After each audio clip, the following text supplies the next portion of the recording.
welcome everyone. I want to tell you how we're going to do our program, and then we're going to hear some beautiful music, and then I'm going to give a presentation. I would like to tell you about our performers, Sarah Baumgarten and Alaine Fink on piano. Unfortunately, Edward Tarzia could not join us tonight, so Alaine has graciously stepped in for tonight's performance. After their performance, then I'm going to walk you through the Kulturbund story and go from there. What they are going to perform is relevant to the story of the Jewish artists from Nazi Germany that you will learn about tonight. So why don't you come on over, and I'm going to put this up. This is a theater from the Jewish theater in Berlin in the 30s to set the mood, so feel like you're there. All right. I'd like to introduce the first song to you. It's called Mein Herr Marquis, which means my dear Marquis. It's from the opera Die Fledermaus by Johann Strauss, means the bat in English. And they actually performed this, the Jüdische Kulturbund performed this in 1935. So they definitely would have heard this aria, as it is the main aria in the opera. And in this aria, the chambermaid Adele, which is me, is pretending to be a world-famous actress. And she's showing off her dainty hands and her feet and perfect figure to the Marquis to convince him that she isn't the maid that she reminds him of. But it's funny because her master, Eisenstein, is actually dressed up as a Marquis himself. And both are longing to be someone they're not, which I'm sure the Jews in Germany at that time could relate to, and which is why I suspect they put on this opera that year, to comment on the political happenings going on around them, but also to allow the performers and the audience a chance to pretend that things were still all right for them, and with a little bit of humor. So enjoy Mein Herr Marquis.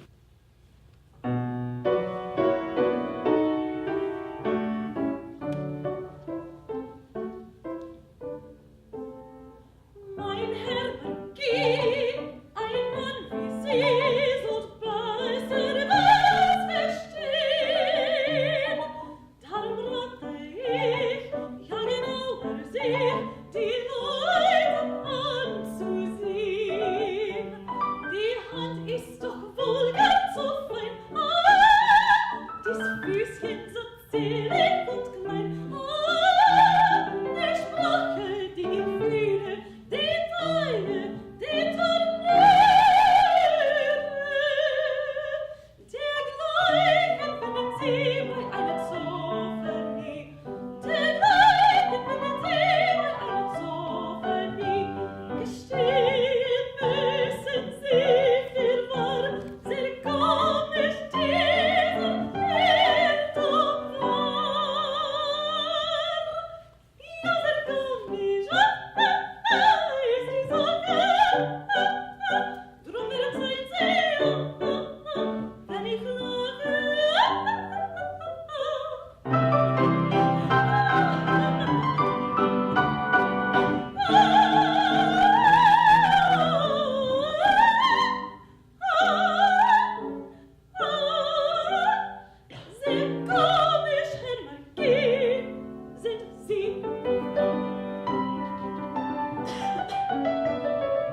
Thank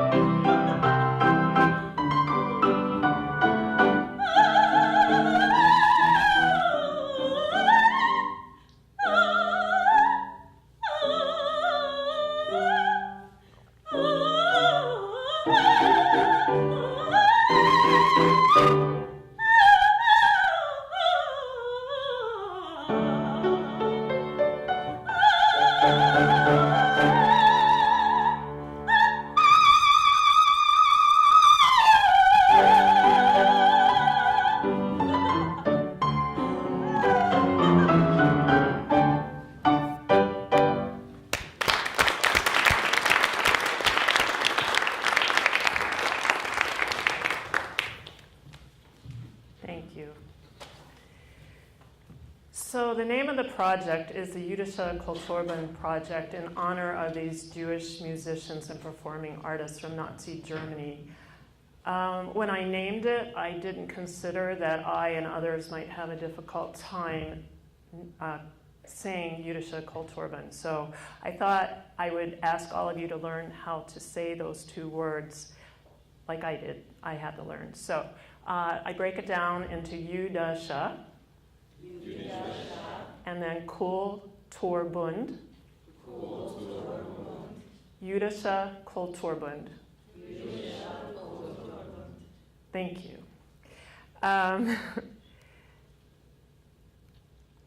So the story starts in 1933 when the Nazis took over, and one of the first things that they did is they went out after the artists. And they fired musicians and performing artists from places like the Berlin Philharmonic, the State Opera, the Staatsoper. And I was amazed when I learned the story to find that this guy and some other artists organized, and they decided, let's put a proposal together, and let's take it to the Nazis, and let's have our own cultural association where we can perform operas, dramas, symphonies, and cabarets for Jewish audiences only. And so this is Kurt Singer writing the proposal that the group came up with. And he brings it to Joseph Goebbels' Office of Propaganda and Enlightenment, and eventually gets a deal with Hans Hinkel. And basically the deal is that the Kulturbund will be self-sustaining, they will have membership subscriptions and pay for all of their Jewish artists. So the Nazis won't pay for anything. And in return, the Nazis will attend all of the performances and they will approve all of the performances. And so in 1933, Kulturbund Deutsche Juden was realized. 2 years later, the Nazis said, no Deutsche. And so they came up with the Jüdische Kulturbund. Now, these pictures that I just showed you, they were painted by a young woman named Charlotte Solomon. I don't know if anyone's ever heard of Charlotte Solomon. She was the stepdaughter of a soprano in the Kulturbund, Paula Limburg, and her father was Albert Solomon, who was a physician and sang with Kurt Singer in a physician's music group. Kurt Singer was a doctor before he went into music, but his passion was music. Charlotte was sent to southern France to live in hiding with her grandfather who lived down there. So between 1941 and 43, she painted these hundreds of paintings, including those of the Kulturbund. Now, the Kulturbund was made up of some of the finest musicians of Germany, if not of Europe. And they played all the masterpieces, Mozart, Brahms, Bizet, Beethoven. They expanded beyond Berlin to 42 cities around the country. They hired around 2,000 artists and swelled to about 70,000 members. At its height in 1937, there were something like 18,500 members in Berlin, and that was about 10% of Berlin's Jewish population. So I was amazed by the idea of the Kulturbund, and it's perplexing. Why did the Nazis allow it? Why did the artists want it? Did it trap some artists from leaving earlier? Did it provide security because they could get paid for doing their job? And did it provide a haven for them to enjoy their music and art? So I decided I wanted to dig deeper. And in the early 2000s, when I learned about them, I decided to start finding who were associated to the Kulturban. Now remember, this was 1933 to 1941, so there weren't many Kulturban people around in 2001, 2, 3, 4, but I was able to find 15 people associated to the Kulturban. One of the people that I want to introduce you to is Hannah Kroner-Siegel. Hannah was a choreographer, and she was a dancer. And she was in the Kulturban from 1938 to 1939, and then she left. She was able to get out with her family and go to Long Island, where she started soon after the Hannah Kroner Dance Studio, which is still around, although Hannah isn't. But she has a wonderful legacy. Some of her students joined the Rockettes in the San Francisco Ballet, just a wonderful human being. I want to share with you a excerpt of an interview that describes her feelings about the Kulturban. As time went on, people were more frightened.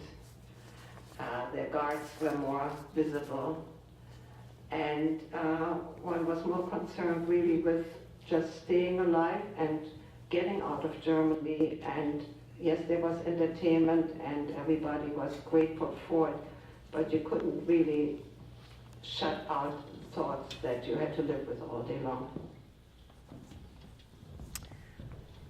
So, like Hannah, the artists of the Kulturban impacted the cultural landscape, not just in Germany, but around the world when they emigrated out.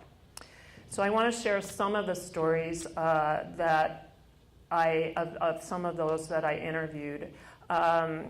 This is an actor who is in the first production of the Kulturban.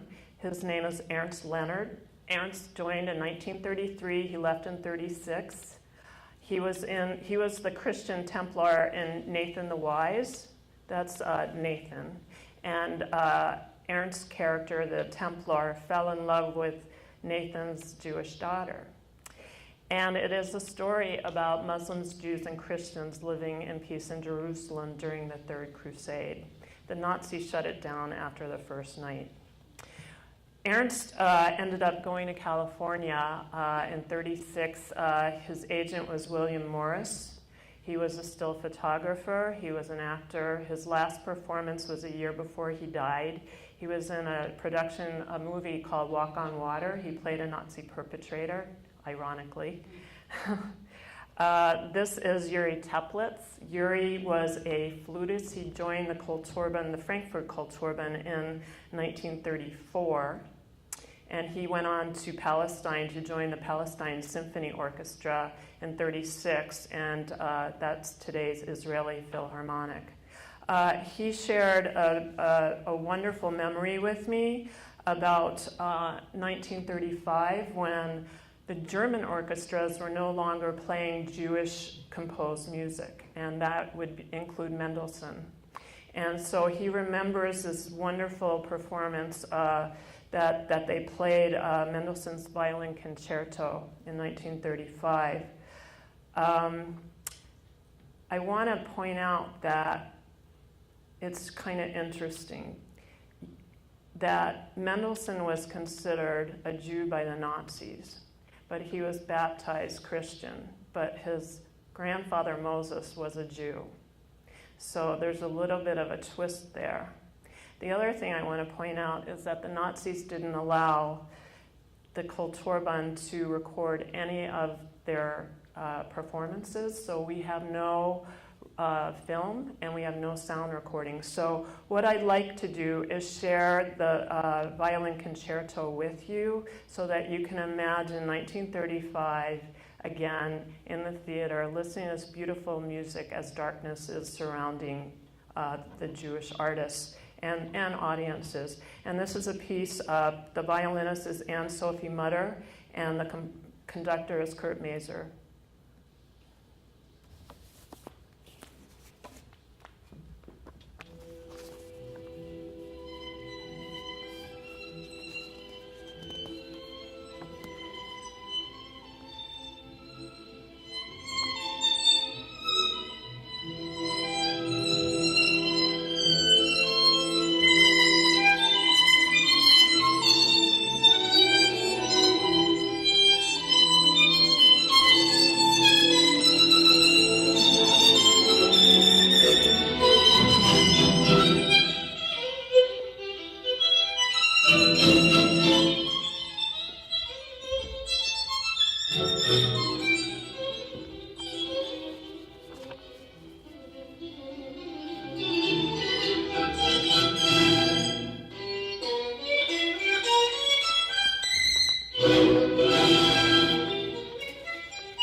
This is Margot Waxman. Her father was Kurt Singer, the artistic director of the Berlin Kulturbund. And she remembers a very important year, 1936, for the Kulturbund, when they were no longer allowed to play Austrian or German composed music. Gone was Beethoven, Brahms, Mozart. In was Mendelssohn, Tchaikovsky, and Yiddish music, but they didn't know about Yiddish music. They were German artists. So they had to go and learn about it, and they ended up loving it. And so what I want to share with you now is a liturgical song that they would have loved. It's called Shalom Aleichem, and it is performed by the cantors, and they're singing in a synagogue in Amsterdam.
I forgot.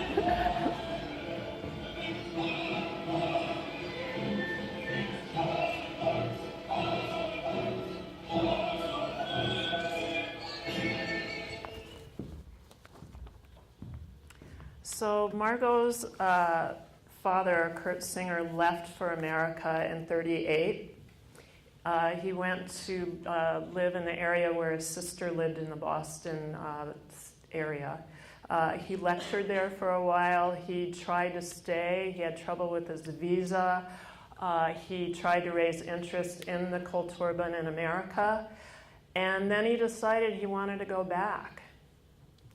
And it was around Kristallnacht. And his friend Ernst Leonard, the actor who came over to America, tried to talk him out of it.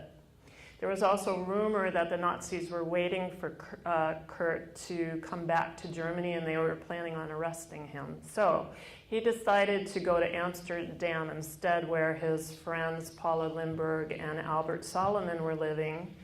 And he was there until the occupation. And then he was sent to Theresienstadt, and he was conducting operas there until he died of an illness. This takes us now to 1938, November 9th and 10th, just a few days ago. And you already heard about the pogrom that terrorized Germany, Kristallnacht. Well, what was so remarkable was while many of the Jewish businesses and organizations shut down because of the terror that spread through Germany, the Kulturbund decided to open 79 years ago tonight. That would have been November 13th. And they decided to resurrect their cabaret and comedy review that was led by these two gentlemen, Willie Rosen and Max Ehrlich. And it must have been an amazing evening after what they had just experienced just a couple days before. So this is what Rosen and Ehrlich had to say about making a successful comedy and cabaret review. One takes a thin comedian, a fat comic, a few pounds of sex appeal, a few comprehensible melodies, a few old jokes, a lot of new jokes, and red, green, and blue lights blended together, and the review is done. And what they called this was comiste compote, which means mixed fruit cocktail. And with that, I would like Sarah and Alaine to come and sing another song. The next song we're going to be performing is Ake Fuß from the opera The Magic Flute, or Die Zauberflöte. And as Gail said, in 1936, performing German works by German composers was forbidden.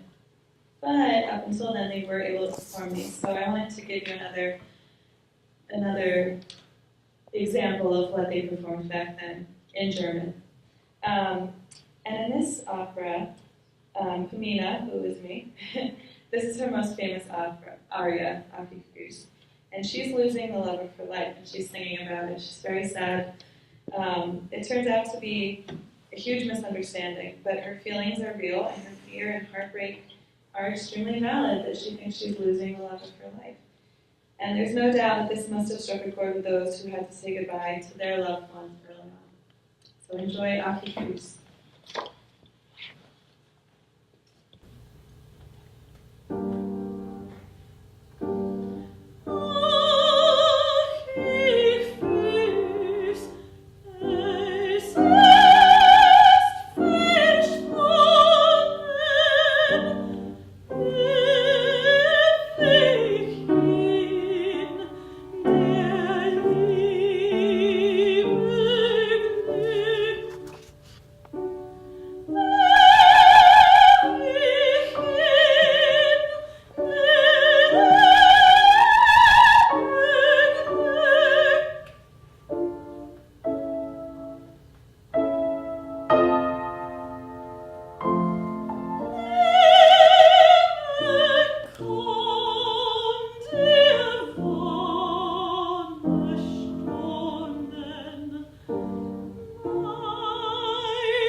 Thank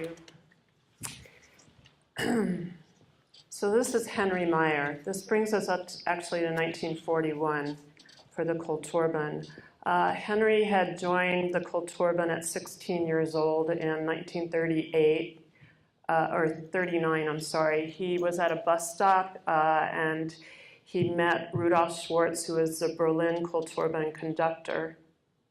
And the maestro asked young Henry if he would like to come and audition. He was a violinist and violist, and Henry said sure, and he got the role. And he was the youngest person in the Kulturbund, and he was affectionately called the Benjamin.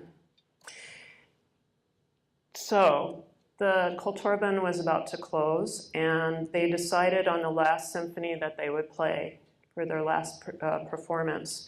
It was a symphony that was written by Carl Nielsen. And what Carl Nielsen wrote in his notebook was about the symphony was about that which is inextinguishable and that which has the will to live. And so the symphony became known as the Inextinguishable Symphony. And there is Rudolf Schwartz, the conductor, working with his orchestra. What I'd like to share with you now is part of the Inextinguishable Symphony conducted by Simon Rattle, who was once the conductor of the Berlin Philharmonic, and he also happened to be the protege of Rudolf Schwartz when he was a young musician, and Rudolf Schwartz had survived Auschwitz, and they were both at the Birmingham Symphony in England. So here is Simon Rattle.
So when the Kulturbund closed, those artists who had not already left Germany were sent to the camps, and Henry was one of those who was sent to the camps. He fortunately survived Auschwitz and Birkenau, and I have to say I think music saved his life. I have an excerpt from his interview that will tell the story of that experience. But it was during the night, and I knew very well the next day I would be gassed. Now, if you are 18 years old, you know from a logical point of view that my parents are dead, my father's dead, nobody could go through it. Why should I? It would be the end for me. But from the emotional side, you said, what the hell, I'm not going to die with 18 years. And I try my utmost to get out of this mess. Now, one of the prison doctors came around and saw that I was awake. And so he started the conversation, and all will be better, and so on. I said, now come on, cut it out. I know what's giving, tomorrow it's finished. And he said, well, where are you from? I said, from Dresden. And I asked, where are you from? He said, from Breslau. I said, from Breslau? I played in Breslau for the Jüdische Kulturbund with the orchestra, as always. And the man said, were you the little boy who played the Tartini concerto? I said, yes, it was me. Oh, he said, I was at this concert. And he said, wait a minute, I had lots to wait. couldn't do, and disappeared, and came back carrying a dead body over his shoulder, plunked this body next to me, picked me up, and carried me out of the barrack into the next barrack. Then, of course, he had to exchange the cards. We are in a filing system, and my card had to be according to the number which is tattooed in my arm. He did this all, and then he took care of me several days afterwards, got me a good job, and I was back in life.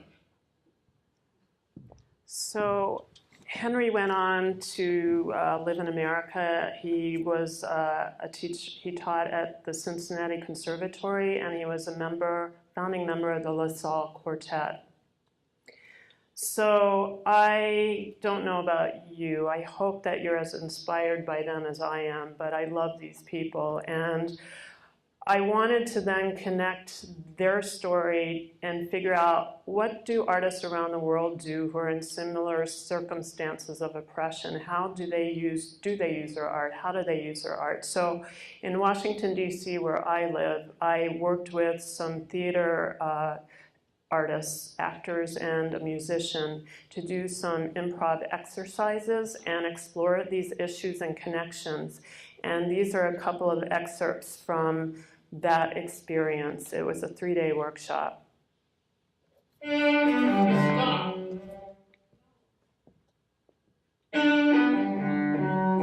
Stop it.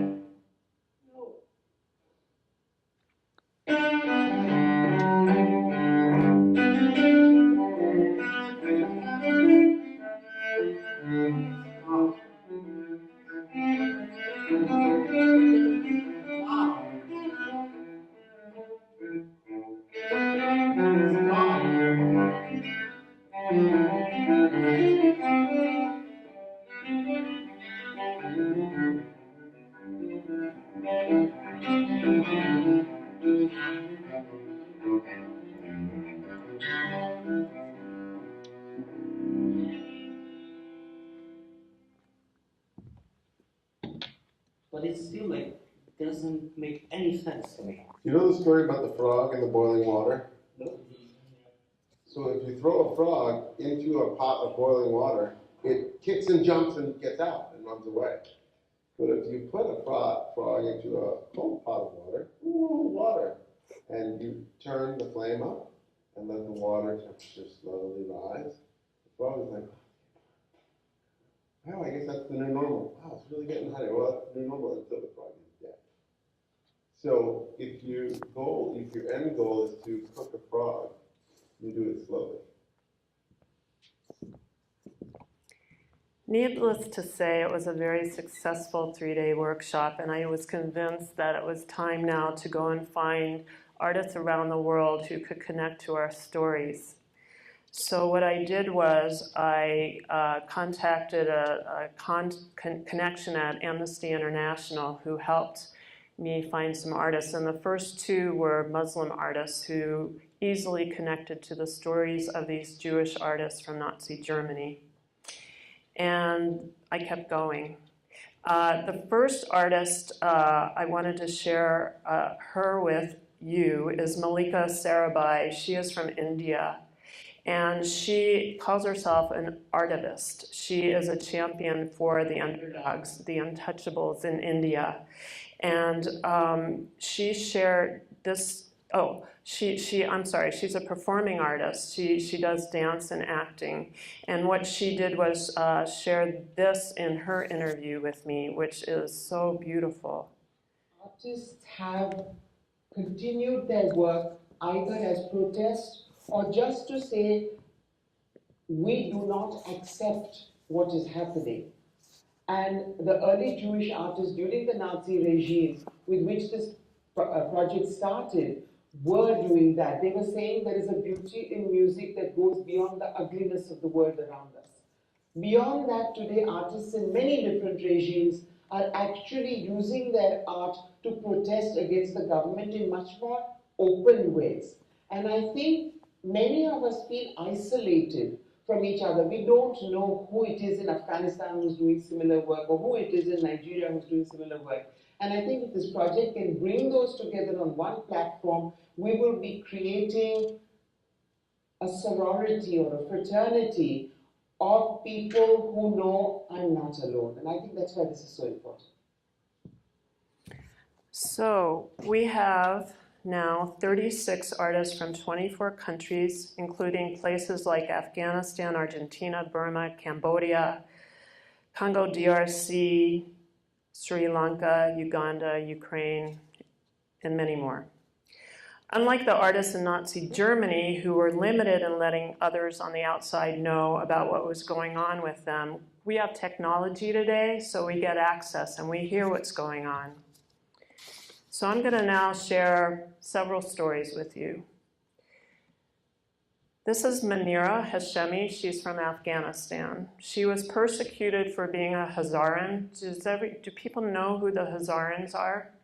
If you don't, they're connected to an ancient Persian group of people.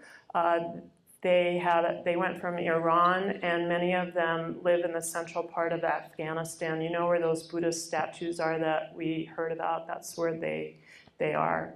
So she was persecuted along with her family for being a Hazaran, a woman, and an artist, and working outside the home. And that's basically akin to being a prostitute. So what she did was use her art. She's a performing artist, an actor, and a playwright. And she created a play that she's been touring in. It's called Sita Raha, The Stars. And it tells the story of 3 women over a course of 130 years who experienced oppression in Afghanistan. And this is an excerpt about one of the characters who was being stoned to death.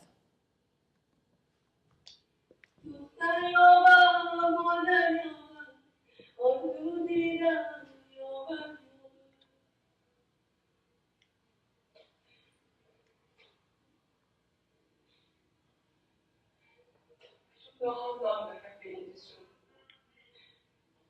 I was thinking the time goes faster, but I said so apathetically and doesn't care that someone is waiting for her death.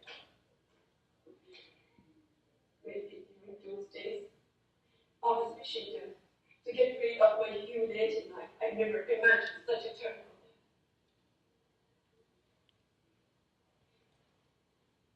But I won't let them stone me.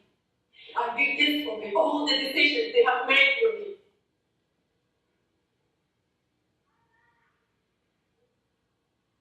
How can you accept that these men who are nothing to stone me, with your death keep a seal of approval of being right in their actions and behaviors, that you deserve to be stoned? But I don't want them to stone me.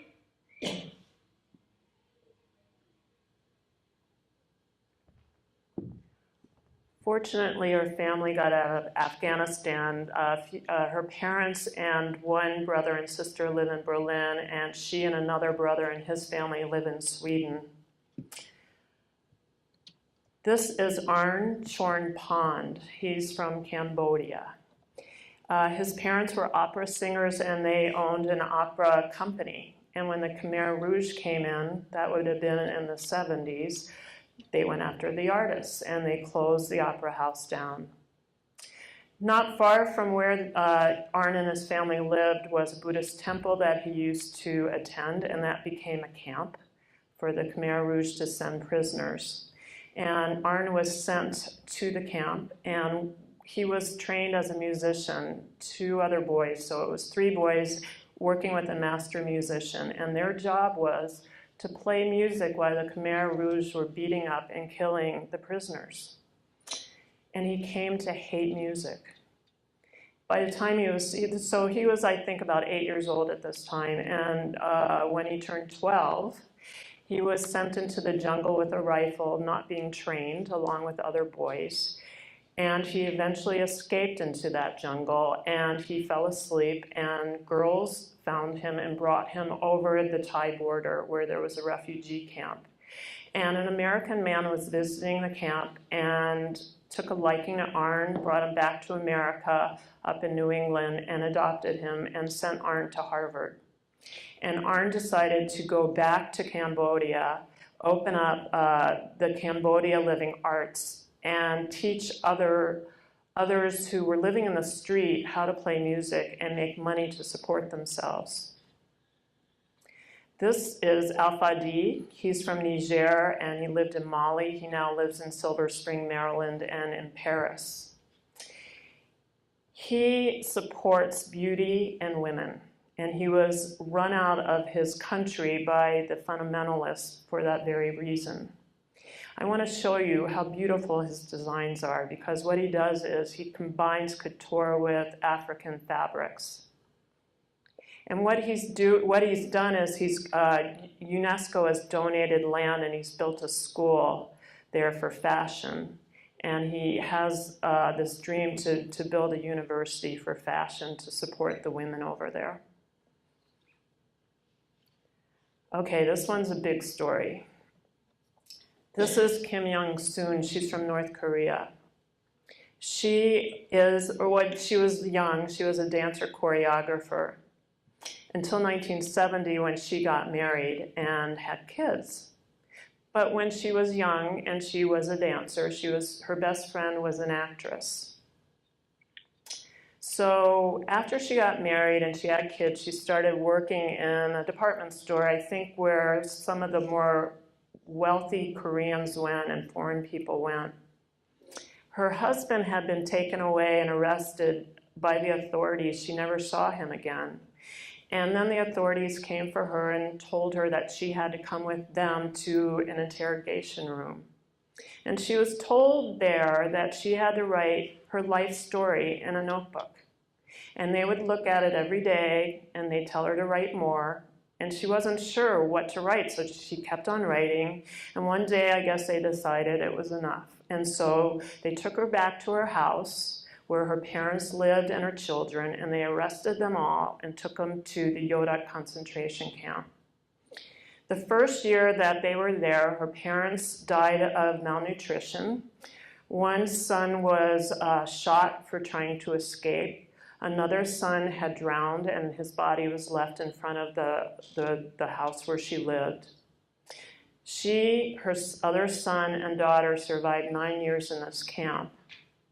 I have to say, she still didn't know why she was arrested. Eventually, so her daughter, what I was told, she adopted out, but I wondered if maybe the better word was that she let a farmer marry her daughter for a better life. So her remaining son and she went and she got some work, and eventually she tried to go into China. Crossing the border, her son was beaten up and was deformed as a result of that assault. But eventually they went to China and then they got to South Korea. So it wasn't until years later that she learned from someone why she was arrested. It was because of something she wrote in that book. Remember that actress that she had been friends with? Well, when they were young women married with children, they had run into one another one day. And her friend said, you know, I'm having an affair with Kim Jong-il. Now, Kim Jong-il is Kim Jong-un's father. And we had a child.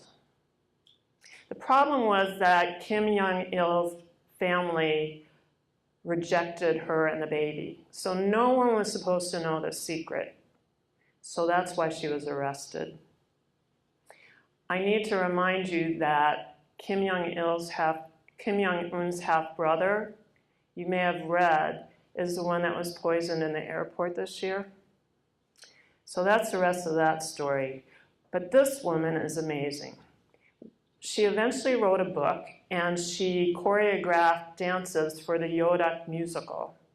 It tells the story of the concentration camp. And she fights for North Koreans in human rights, fighting for their freedom. And the last story I want to share with you is this man. His name is Hobart Earl. He is a conductor of the Odessa Philharmonic. He actually was born in Venezuela. He lived in America. He went to Princeton, but he ultimately ended up in Odessa. So you may also remember, just a few years ago, what was going on in Ukraine. Well, on February 14th, 2014, he was conducting Aida in the Donetsk Opera House. And the night before, the president of Ukraine had fled the presidential residency in Kiev. And no one knew that Aida would be the last performance that the theater would perform during that time of Yanukovych and the end of an era. What ultimately happened was the opera house closed and all the contents were sent into a warehouse and it was destroyed. A month later, March 22nd, 2014, shortly after Russia's annexation of Crimea, Hobart conducted a Peace and Brotherhood flash mob of Beethoven's Ode to Joy. And it was a viral sensation on YouTube, and here is part of that.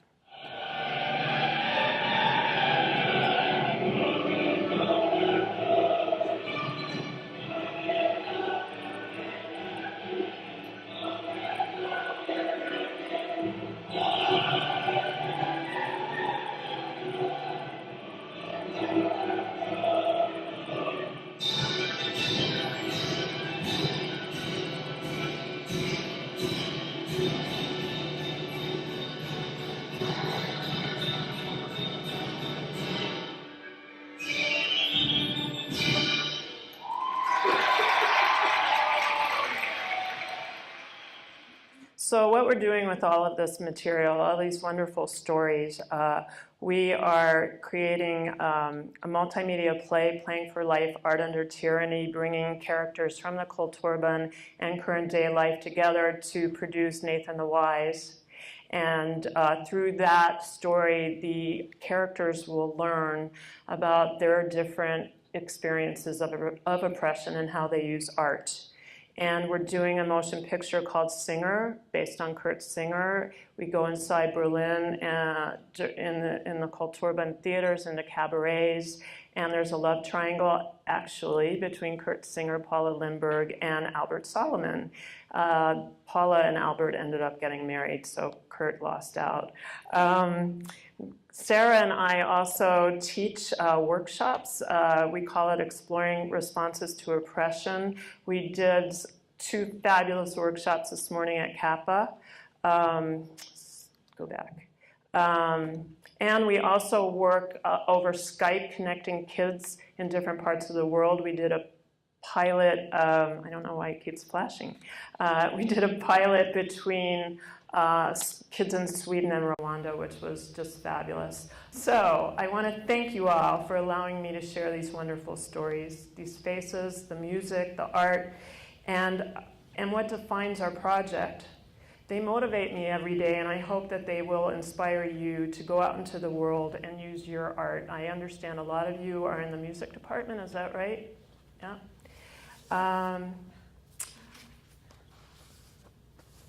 And with that, I would really enjoy one last performance by Sarah and Alaine, and I believe afterwards we'll have a discussion. The last piece we'll perform for you is What Goes with the Movie from Kurt Weill's Street Scene. And this premiered on Broadway in 1947, therefore it wasn't performed by the Kulturbund. However, Weill's music was well represented on their many programs. The aria What Goes with the Movie addresses the importance of love over material things. After all, love is what makes life worthwhile. In our context, this aria helps us to realize that without love, the Jüdische Kulturbund would not even have existed.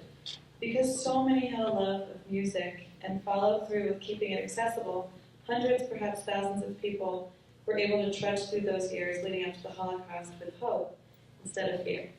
So enjoy What Goes with the Movie. I've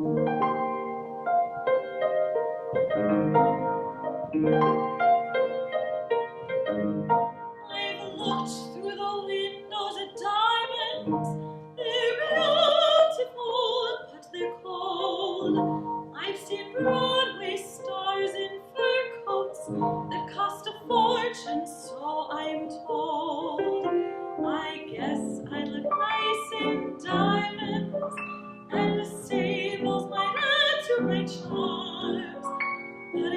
one I don't care for would buy them. I'd rather have two loving arms. What good would the moon be unless the right one shared its beams? What good would dreams come true be if love wasn't in those dreams? And a primrose path, what would be the fun of walking down a path like that without the right one? What good would the night be unless the right lips whisper low, kiss me, oh darling, kiss me? While evening stars still glow, no, it won't be a primrose path for me. No, it won't be diamonds or gold, but maybe there will be someone who loves me, someone who loves just me. Time and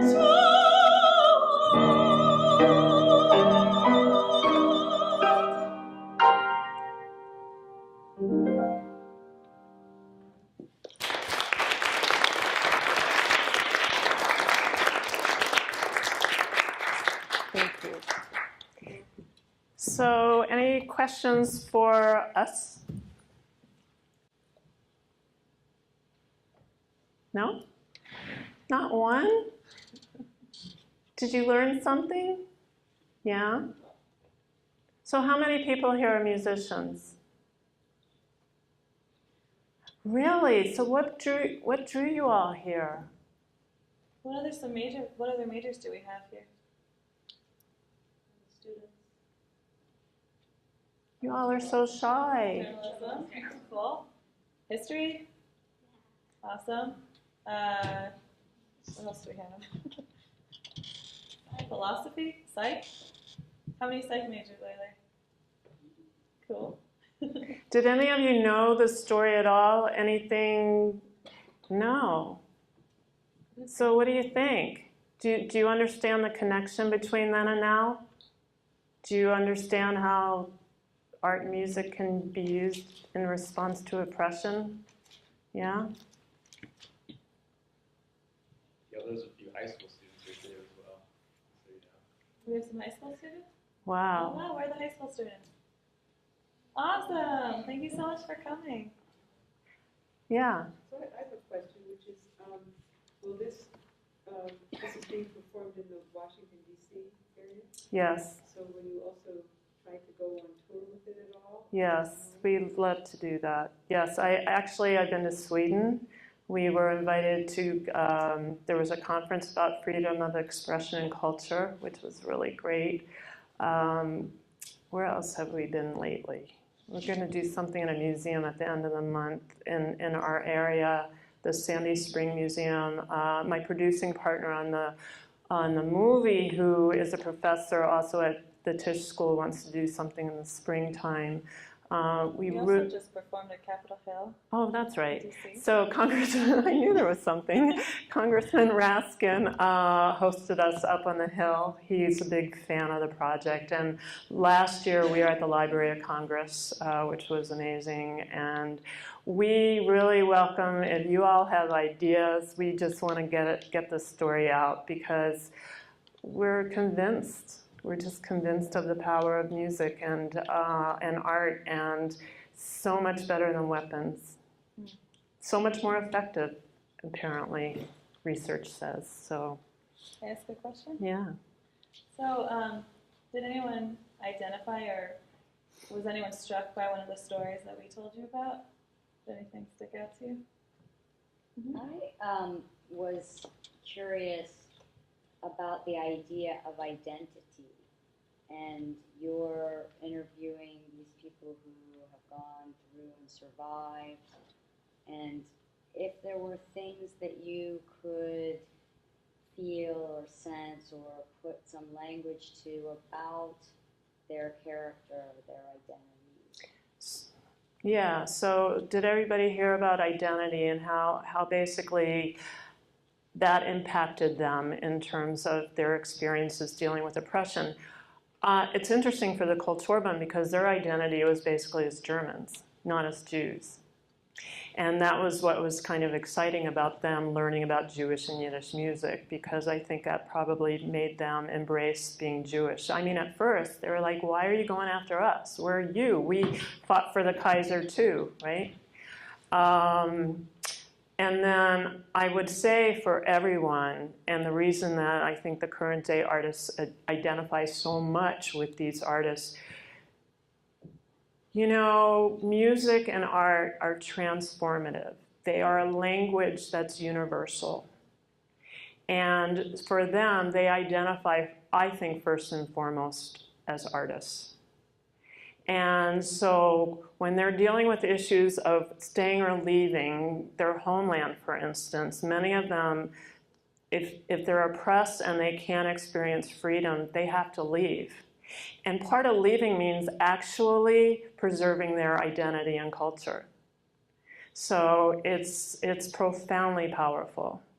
And I think that's why this works. There's a strong connection. Does that answer it? It's amazing that you were able to interview so many people from the Kulturbund before. They've all died. I mean, they've all died. It's a very sad part of the story because I actually fell in love with all of them. They're so, they're beautiful people. And they were all great interviews because they're all performers, you know. So yes. So something occurs to me, which is that I don't see why there couldn't be a Kulturbund in each of the countries where so many refugees have had to flee to. Wouldn't that be wonderful? To help them to find something like that, so that each of them could. Wouldn't that be wonderful? That would be a hope of this too, because nobody's done this. They were very unusual, and I think it's a great model for others. Yeah. Yeah. Anyone else? Please, we love to talk about this. I do have a question that you, at the end of the stories here, you had, it said the art of tyranny, you know, something under. Oh, yes. I was trying to take notes and I wasn't fast enough. Oh, there we go. Playing for life. So I'll tell you a little bit more about it if you want to hear about it. I love talking about it. So we're working with this multimedia playwright, Jared Mazzacci, and he's a rising star. He's so busy, but he just won an Obie in the summertime for his projection design for Viet Gone, which was off-Broadway in New York. And then he got a MacDowell Colony residency to work on our script, which is phenomenal. So what we did was we picked three stories from the Kulturbund, and one of them is Henry Meyer. The other is, so he's the violinist. And then there's Hannah Kroner, who's the dancer, and Ernst Leonard, the actor.